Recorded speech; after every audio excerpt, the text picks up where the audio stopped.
meminga ao epesinga somo makasi pe epesinga kobanga makasi na kati tina nzoko loba nazali kolenga nazali kobanga makasi pe tangisinga maya miso makasi ezali message na utiko zoa na butu ya lelo bien na kati ya butu ya lelo ezilisaki nga kobondela vers 2h du matin et la lingai tant na lali bien aimé dans le Seigneur dans la komona nzambe komemanga na lola ezalaki lokola enlèvement et salemela kingai na se retrouva ki na paradis bien na sa on se retrouver na paradis nazalaki komona batu koleka batu kotambola misusu kokima bambango mboka kitoko oyo nanu namona te bien aimé le Seigneur mboka kitoko oyo ta mususu na sala ba voyage o nanu na viva nango te bien aimé le Seigneur nzambe komemanga na paradis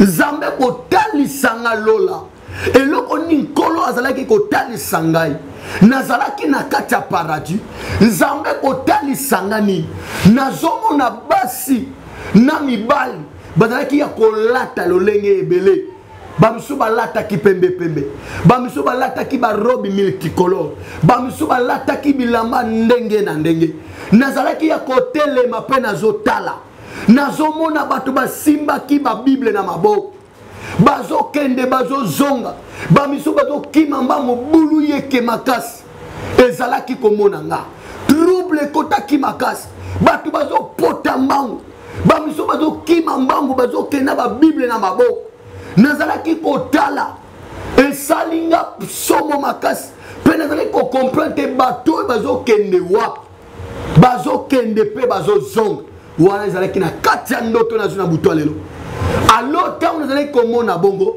ngai mpe naye kokota na kati ya rythme naye kotuna papa moko asimbaki Bible moko ya monene na maboko na ye natuni ye papa bato bazali kokende wapi a répondre nga ke bazali bato bazali kopota mbangu bazokende ba église nde bazaboye ngai mpe siko na simbi Bible nazali kokota na mulongo po te nalanda bango nakende mpe na kata église alors ezalaki kokende ngai nayoki mongongo moko koganga 3 fois beme mongongo ezali koganga kopamela ngai makasi kolobe te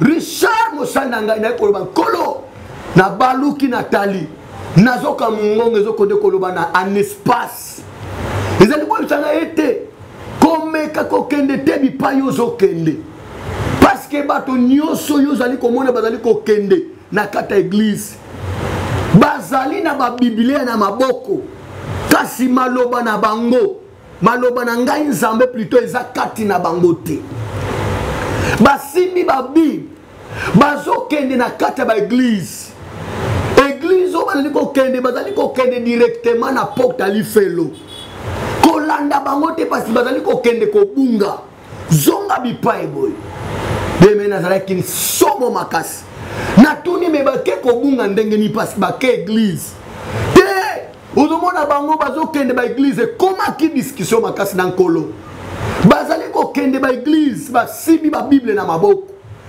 bazokende baeglise bazokende bazali kokende babiblie na maboko.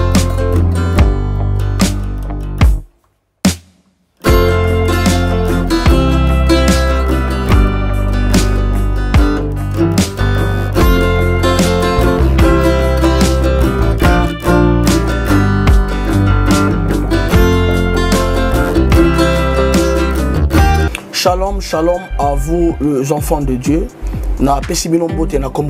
C'est bien moi votre frère, le pasteur Israël Nash. Je vous salue au nom de Jésus. Je suis précisément à Kinshasa. Naza responsable à Ophelina. Jésus est mon papa. Naye liboso na bino pour nous représenter bino bana o bozomo na bilili pe ba difficulté tozanango. Na banaki musala o ça fait longtemps ya koboko la bana selon ainsi dit l'Éternel. Mais ba difficulté yezamingi difficulté ya loyer parce que tozo foutela et puis difficulté au foot la bana minerval pour to chuto bandaki to pesa qui avance mais tikali ndambo nazo banga ke bana oyo bakata classe bakoma nango na sukate.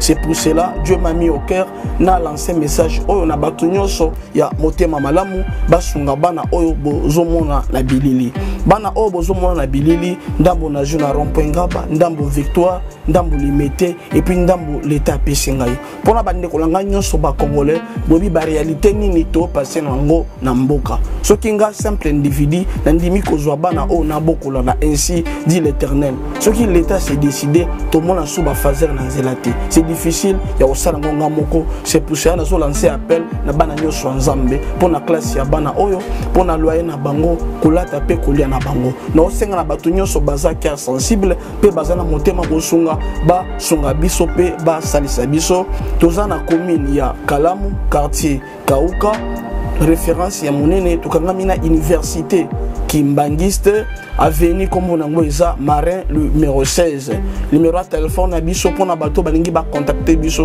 pona ba détail mosusu eza plus 243 89 72 32 229 nzamba pambola bato nyonso yo ba ko assister biso.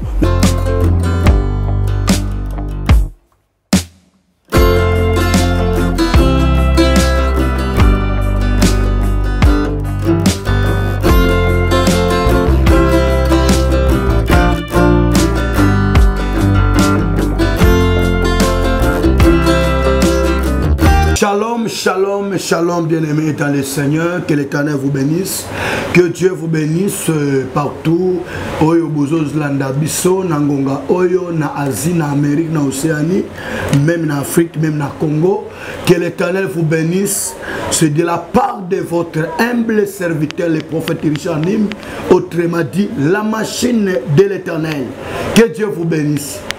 Voilà, bien-aimés dans le Seigneur, à chaque fois, Bolanda Kabiso, Nakatia, émission Nabiso, Parlement Céleste, Oelekana et HP Media, Nzamba Pambola Bino Makasi, Bino Banso, Obo Mesana Kolanda Biso, Pe Bobonde la Kape, Mingi Pona Biso, na Musala Monene, Oyo Nzambe, Apesi Biso, na koyeba na ko panza sango malamu na mokili mobimba bien aimé que Nzambe apambola bino makasi Nzamba mona bino Nzambe a soutenir bino Nzambe a élever bino sous makasi koleka nabi que dernièrement tozala ki awa toyeba ki ko pesa ba message oyo kolo Yesu aba ko révéler biso na kati ya mabonde li tozala ki nango ya 90 jours vraiment et uti kozwa suka nango to clôturer kango semaine uti koleka mais je sais que nous sommes toujours dans la prière parce que vie na biso ba na Nzambe ezala ka vie ya losambo ezala ka vie ya mabonde li pote kolo Yesu azoko recommander biso que sengeli na biso ko bondela sans kolemba vie na biso ezali vie ya mabonde li vie na biso ezali vie ya ba sacrifice na kati na koluka elongi na Nzambe na kati na ko se confier na Nzambe. Alors bien aimé dans le Seigneur naloba kango met fois soko moni présence ya prophète Richard Nimi bino banso obomona kangai pe olanda kangai partout dans le monde na Océanie na Asie pe na Amérique na Europe que Dieu vous bénisse. Alors naliana sala un petit rappel il y a un message on Nzambe apesa kibiso to ko pesa awa oyo vraiment bilembo nango ezali déjà kozo accomplissement nango dernièrement na pesa ki message awa sur épidémie o etalisama ki na mboka ya Europe pe na mboka ya France Europe mobimba épidémie etalisama ki ya makasi alors to bondela ki pe ponango parce que ta Nzambe apesa kabiso ba message pona monde entier pe pona église corps du Christ zanga kate ko bondela pour te ba message wana Nzamba yeba na ko épargner peuple na ye Nzamba yeba na ko épargner ba oyo bazaya ye nde tozala que ce n'est pas dit que sengona biso ezalaka que soki Nzamba révéler biso message que posa na biso da kai ko kusema non posa na biso ezala que eloko wana Nzamba révéler ezala épargner nkolo a épargner ango parce que liwato souffrance ya batebele ezalaka esengo na bisote mais eya moto banda poto yoka pe message o esali kenaya lisusu awa o epesinga kobanga epesinga somo makasi bien aimé dans le Seigneur yango na yeli awa poto bana ko partager na yango poto yoka yango ensemble na yo nanga muto mesana kolanda biso na EHP Media oyo e yamboto oyo bana ko transmettre message oyo et senge na biso to banda na losambo parce que le banzambe lobi avant toute chose faites toutes sortes de prières en esprit et en vérité. Éternel Dieu Tout-Puissant, nous te disons encore merci une fois de plus pour cette occasion et pour cette opportunité que tu nous accordes encore, Seigneur, de nous voir encore devant ton trône à travers cette émission. Éternel, bénis ce moment, bénis cette émission, bénis tout et chacun qui va nous suivre à travers cette émission. Qu'il soit fortement béni, qu'il soit fortement édifié au nom puissant de Jésus-Christ. Je m'oppose contre tout esprit maléfique qui ne te confesse pas, qui ne confesse pas le nom de Jésus-Christ. Et de la renverser au nom puissant de Jésus-Christ de Nazareth. Amen. Voilà. Shalom les sous bien-aimés dans le Seigneur. Nzambe apambo la bino lisusu, Nzambe amona bino lisusu, et que la grâce du Très-Haut, la grâce de l'Éternel soit reposée sur vous. Bino banso obo bengaka, bino banso obo soutenaka biso na lo sambo pe na nyoso ya bino. Que l'Éternel vous bénisse encore. Bien-aimés dans le Seigneur, un petit rappel et un message autopesa qui dernièrement et quand la temps mususu la quitter. Mais tu peux profiter pour rappeler un message. On appelle ça qui dernièrement. Parce que message, on appelle ça qui dernièrement dans l'émission. On a Nzambe azongi ça qui ango lisusu. Nzambe azo continuer ko loba message belé. Alors kolo ko insister ko yebisanga musali nanga. Kene lisusu ko loba. Kene lisusu ko beta kelelo na kati ya message. On appelle ça qui yo. Alors je pense que landa qui émission to lobela qui message to monaki na kati ya mabondeli ya 90 jours na suka nango nazalaki na kati ya couche na ngai Nzambe kotalisa mboka ya France pe Nzambe kotalisa Europe mobima ezalaki nga kosala mobembo pe na se retrouvaki na aéroport ya France. Bien mesdames et seigneurs, comment kinga na kata aéroport ya France na monaki yiki makasi na mboka France na monaki kolela makasi na monaki batu komemama na ba mipepe ya ndenge na ndenge épidémie makasi komona bilongi ya batu zaki transformé na batasi ya mwindu ba pota na bilongi ba pota na banzoto ba pota pe na maboko e maladi yango zaki komona nga na kati na ndoto ezalaki koboma sako umela tango muto azui yango muto azoko kufa mbala moko. Alors etalaki nga komona bibembe makasi bato bazaki kokufa bamisu bazomema bango na baambulance bamisu bazomema bango na hôpital bibembe ezali koleka bipai mais ezali komona bato bazolela pe koloba maladi oyo euti susu wapi. Mais ndenge namonelaki yango na kati na ndoto na ngai ezalaki koboma makasi koleka meme coronavirus. Nzambe alobi mosali na ngai kende koganga siko na deuxième fois na sili komona maladie oyo. Bien-aimé dans le Seigneur, c'était availlé. Nzambe kotalisa ngai bien-aimé nazomona mbula ezobeta mais tango mbula ezobeta ezalaki mbula moko ya mabanga, mbula moko ya mabanga ezobeta mabanga na bazelu. Tango mbula ezobeta ya mabanga na bazelu ezalaki komona vraiment bato bazalaki kopola mbula mais mbula olie bato bapola bilamba nazomona na kati na nzoto ya batu bazozika nde kozika namoni bilongi ya batu ebongwanaki bapota banzoto ya batu pe bilamba kose transmettre na batasha mwindo pe basicatrice ya ndenge na ndenge. Alors nekosuka susu ezalaki ndoto.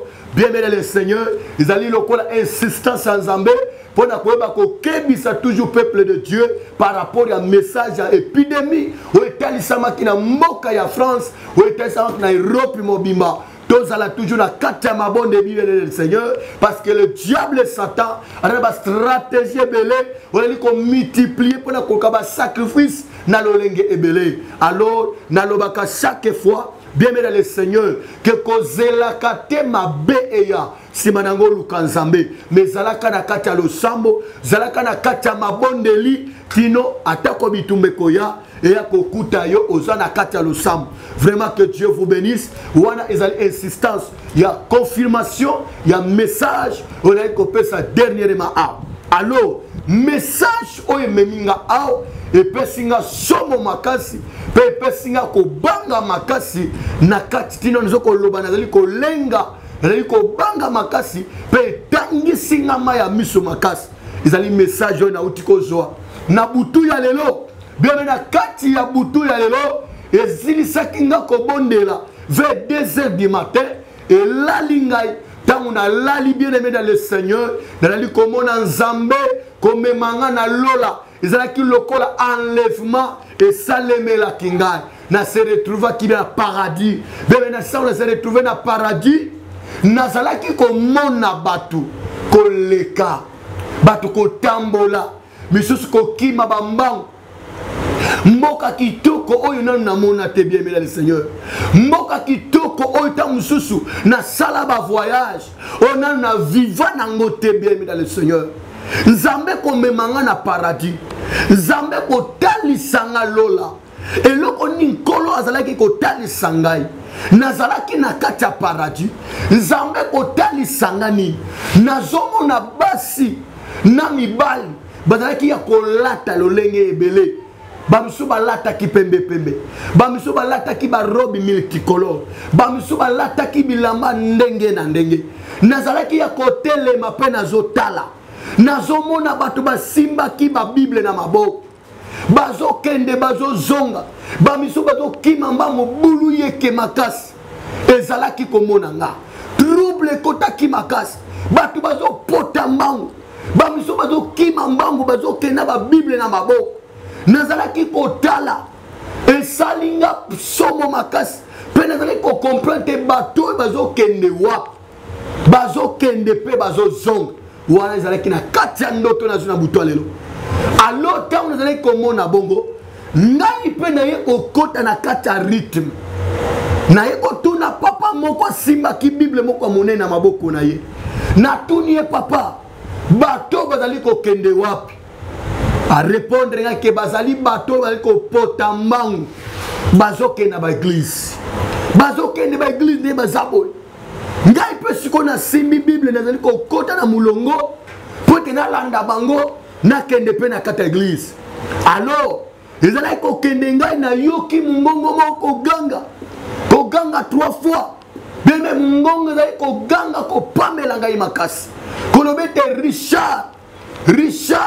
Richard mosali na ngai naye koloba nkolo na baluki natali nazoka mongongo ezokonde koloba na en espace ezali koyebisanga ete komeka kokende te bipai ozokende parceke bato nyonso oyo ozali komona bazali kokende na kati ya eglise bazali na babiblia na maboko kasi maloba na bango maloba na ngai nzambe plutôt eza kati na bango te basimbi babible bazokende na kati ya baeglise eglise oyo bazali kokende directement na porte alifelo kolanda bango te pasi bazali kokende kobunga zonga bipai boye beme nazalaki somo makasi natuni me bake kobunga ndenge ni pasi bake eglise te ozomona bango bazokende baeglise ekomaki discussion makasi na nkolo bazali kokende baeglise basimbi babible na maboko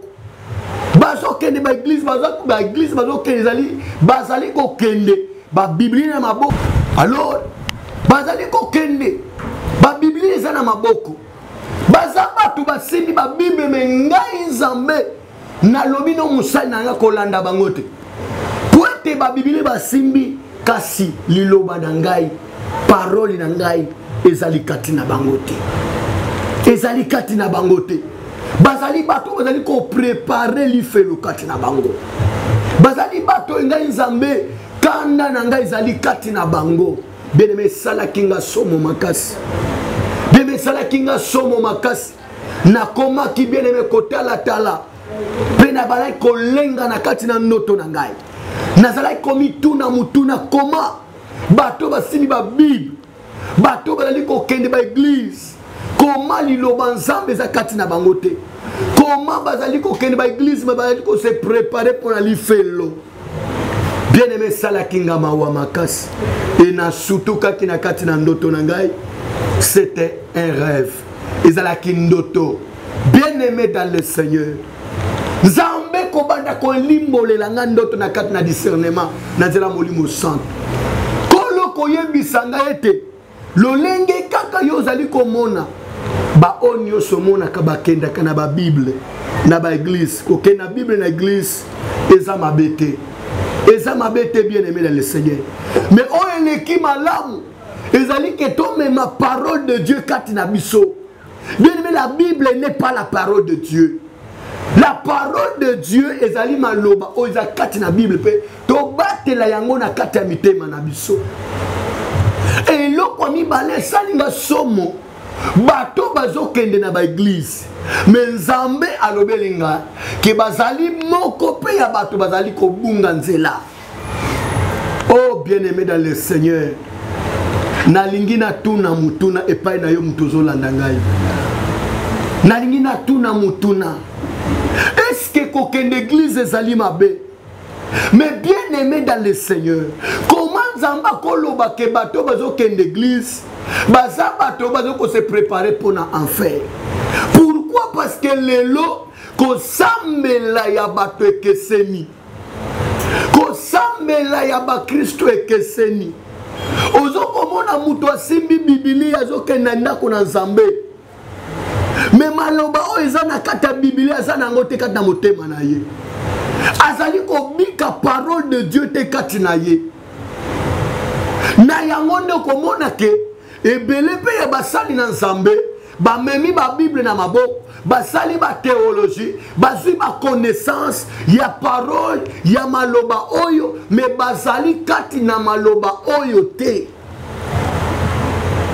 Bayeba ke bazali bato bazali ko se préparer pour l'enfer. Lelo bien mais comme le kola fanatisme bana Nzambe bakaniske kokota église za kokota lola. Lelo bato bele bazokanisa ke kote ya maloba Nzambe za kokota lola. To sala keba bien-aimé dans le Seigneur. To milengele posa ya Nzambe zalike makambo dali koyoka tango nyose evanda kati na mitema na biso. Evanda kati na mitema na biso. Toyeba na kosalela yango. Yango na kolo Yesu alobi. Ce n'est pas tous ceux qui me disent Seigneur, Seigneur, entreront dans le royaume de cieux. Disaka bo nyosu baloba nkolo ke bakokota na bokonzi na Nzambe. Lelo na kata église kaka na bato bazobondela, kaka na bato bazosimba la Bible, kaka na bato bazokende ba église okokuta hypocrisie epai na bango. Na kata église bien aimé le Seigneur okokuta empoisonnement. Bien aimé na kata église na Nzambe okokende kokuta kotongana. Na kata église na Nzambe bemba obazoke l'église ensemble okokende kokuta bango nde baleki masumu kolekana bo bazosambela bango te. Alors to sala keba. La Bible dit on se moque pas de Dieu. On ne se moque pas de Dieu. Ce que l'homme aura semé, il le moissonnera. Quand on a un message on a buto lelo et ça linga somo et bangi singa makasi. Pourquoi bato bazo kanisa kokende église a kokota lola mawa? Bato bazo kanisa komema Biblia na maboko za kosimba parole de kati na bango. Na Jean chapitre 8 verset 31-32. La Bible dit ceci. Jésus dit aux Juifs qui avaient cru en lui.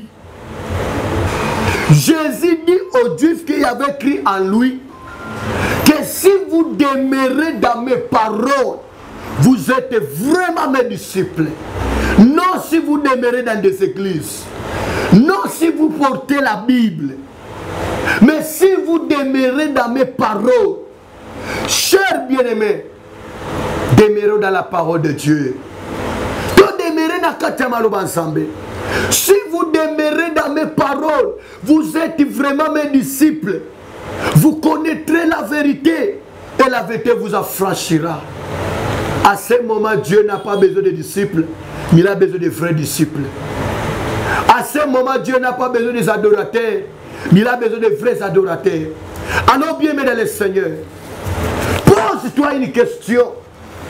Tu portes souvent la Bible dans ta main. Dans ta maison, tu as une Bible. Dans ton sac, tu portes une Bible. Chaque fois que tu vas à l'église, tu portes une Bible. Mais est-ce que tu es en train de demeurer dans les paroles de Dieu?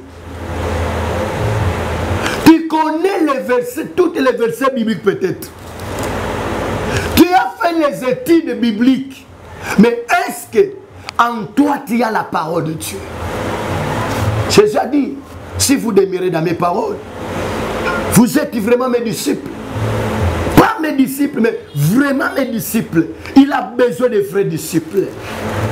Il a dit, vous connaîtrez la vérité vous affranchira. Bien-aimés dans le Seigneur, faisons attention, Jésus revient bientôt. Jésus revient bientôt, bien-aimés dans le Seigneur. Maman Zola nanga tia la Bible.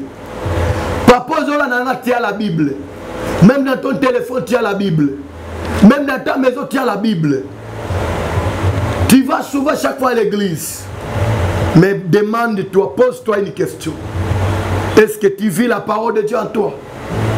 Est-ce que tu es en train de vivre la parole de Dieu?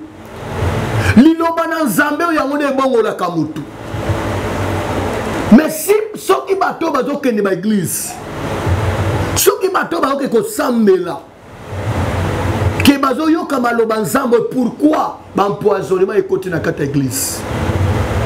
Pourquoi Koton est côté na kata église? Pourquoi Massoum est côté na kata église? Pourquoi Kokabouane est côté na kata église? Pourquoi Kowela est côté na kata église corps du Christ? Ce sont des signes. Ce sont des signes de l'avènement de Christ. Ngana te ya fin du monde te. Yo mutozola nanga soko yoki nganganza mo que bientôt c'est la fin du monde. C'est l'ignorance. La fin du monde ce n'est pas aujourd'hui. Dans mon église, je ne prêche pas la fin du monde, mais dans mon église, je prêche l'enlèvement de l'église. Mais la fin du monde, c'est encore loin. Les gens ont de musique. Moutaya quoi intimider aussi la fin du monde. Mais yeba que avant la fin du monde, il faut tous les étapes. Il faut enlèvement de l'église Salema. Il faut grande tribulation et les cas. Il faut règne millénaire et les cas. Il faut guerre Gog à Magog et les cas. Il faut guerre d'Armageddon et les cas. Tu n'en bako lier Satan. Si ko yozote yanga lelo, bientôt c'est la fin du monde. Ce n'est pas la fin du monde. C'est bientôt l'enlèvement de l'église. Mais pose-toi une question.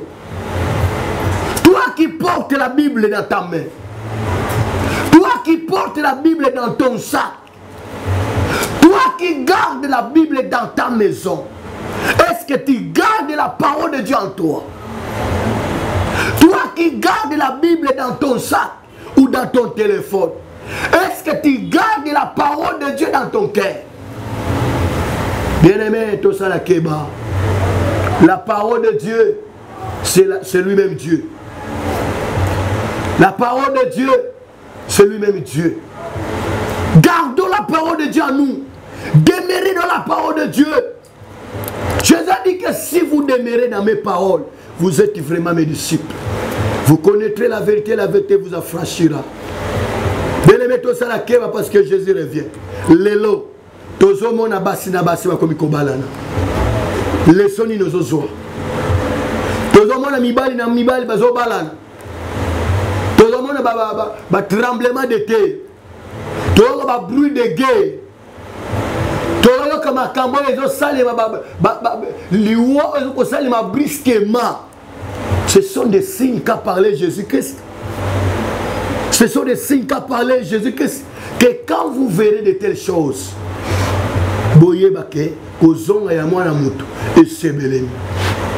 alors demande-toi une question. Si Jésus reviendrait aujourd'hui, bien dans le Seigneur, est-ce que tu allais participer?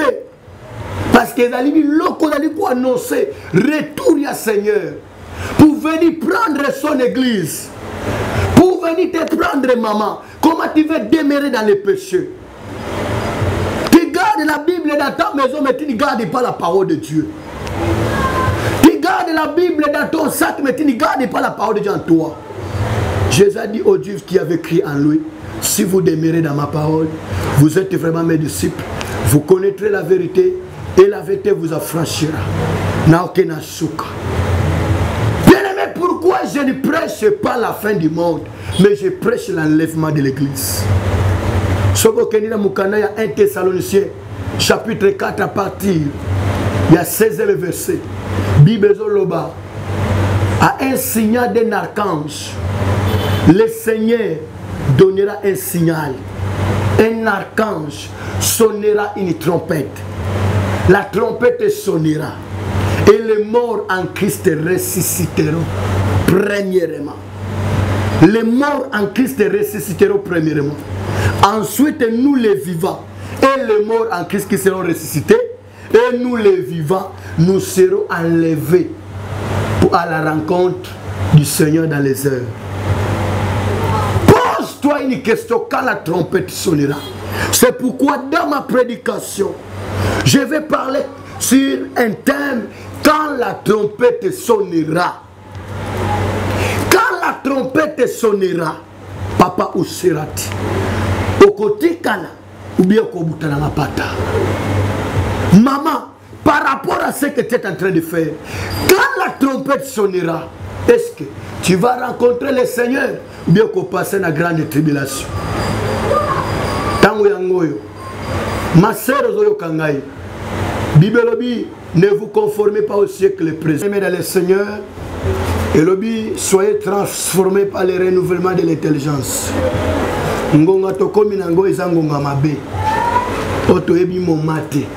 Kolo yeso kozonga. So yeso ayelelo ozala wapi. Maman ozola nangai. Papa ozola nangai. Tam suza rappel panai. Diloba Nzambe lobi, si aujourd'hui vous entendez sa voix, n'enlissez pas votre cœur. Kouye sa moté mon ibangate.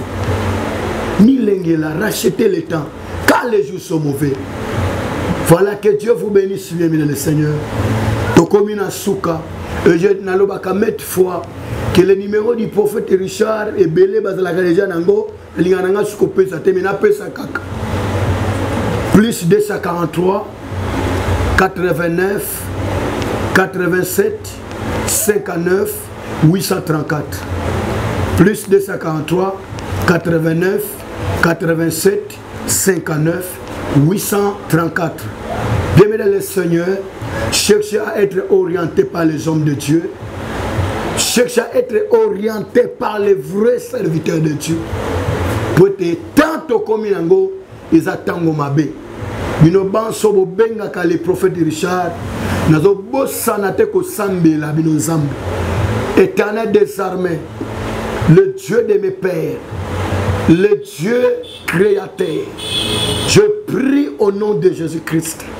Faveur en Zambé, et grâce en Zambé impacté Moutonios, Oazola Nangai, Père très saint, tout ce qui ne marchait pas dans sa vie, que ça prenne une nouvelle vitesse.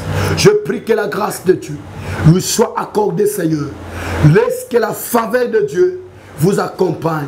Accompagne vos maisons, accompagne vos enfants, accompagne vos affaires. Au nom de Jésus-Christ.